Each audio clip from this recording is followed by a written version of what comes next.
Atsinaujinančios energetikos inžinieriai išmano technologinius aspektus, kaip panaudoti saulės, vėjo, vandens ar kitus atsinaujinančius išteklius energijai gaminti. Jie projektuoja, gamina ir eksploatuoja atsinaujinančių energijos šaltinių sistemas, užtikrina jų saugų darbą ir integruoja į tradicinę energetikos sistemą. Gali dirbti atsinaujinančios energijos sistemas projektuojančiose, gaminančiose ar eksploatuojančiose įmonėse, kurti savo verslą, dirbti mokslinį darbą. Esu Laimonas. Man 18 metų, domiuosi tiksliaisiais mokslais, matematika, fizika bei chemija. Laisvalaikiu žaidžiu krepšinį ir sklandau. Būsiu lakūnas ir skraidysiu komercinėse avialinijose. Esu Martynas, man 19 metų. Patinka biologijos bei chemijos pamokos. Laisvalaikiu žaidžiu tenisą ir golfą, taip pat groju saksofonu. Noriu studijuoti odontologiją ir atsidaryti savo privačią odontologijos kliniką. Esu Aistė, man 17 metų, man patinka geografijos ir biologijos užsienio kalbų pamokos. Laisvalaikiu aš kuriu dokumentinius ir meninius filmus apie jaunimą. Noriu dirbti aplinkosaugos srityje ir rūpintis miškais.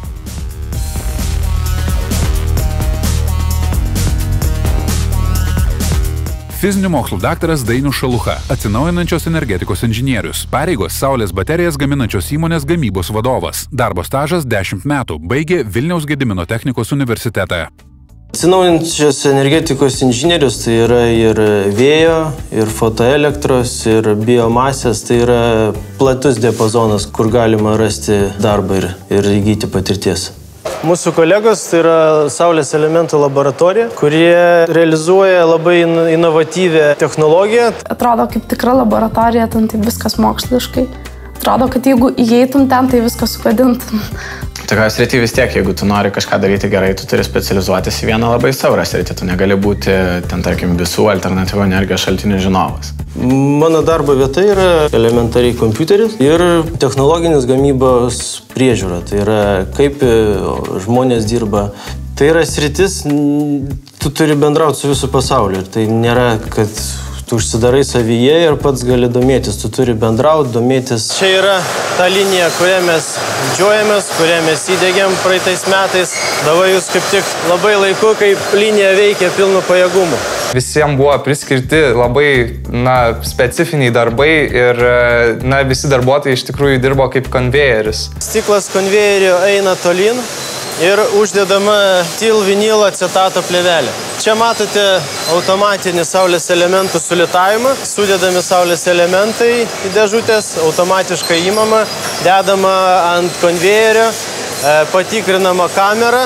Jeigu koks nors brokas ar defektas, elementai išbrokuojami. Iš tikrųjų labai įdomu, kad jis viską tą išmano. Tu net bijai prisiliesti, o jis viską žino, kaip turi būti.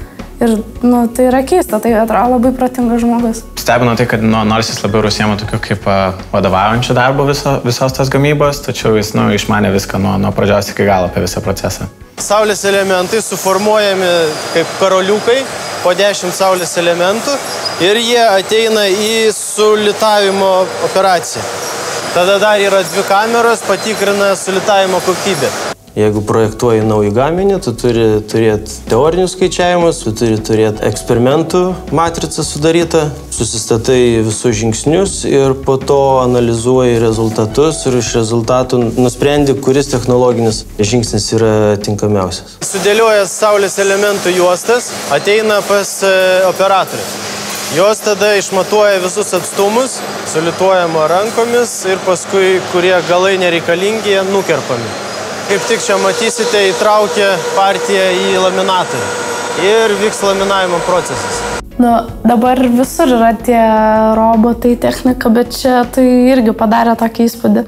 Patys laminatai eina į kitą operaciją, tai yra vizualinė kontrolė. Ir tada operatorius nusprendžia, kuriai klasėje jisai yra. Pagrindinis iššūkis yra didinti saulės elemento efektyvumą, ne vien tik tai Lietuvos mokslininkų, tai yra visos Europos, viso pasaulio tikslas numeris 1.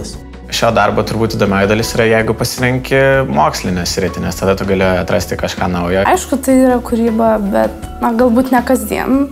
Čia yra unikalus įrengimas, tai yra praktiškai vienintelis Lietuvoje.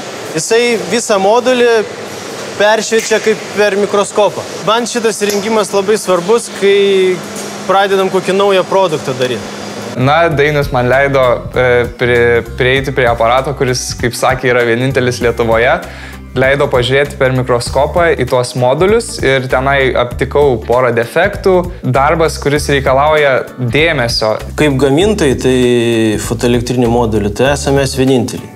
Tačiau nepaslaptis, žinome, ir steigėsi kitos įmonės ir tuo labiau yra sukurtas fotoelektros ir verslo asociacijos klasteris.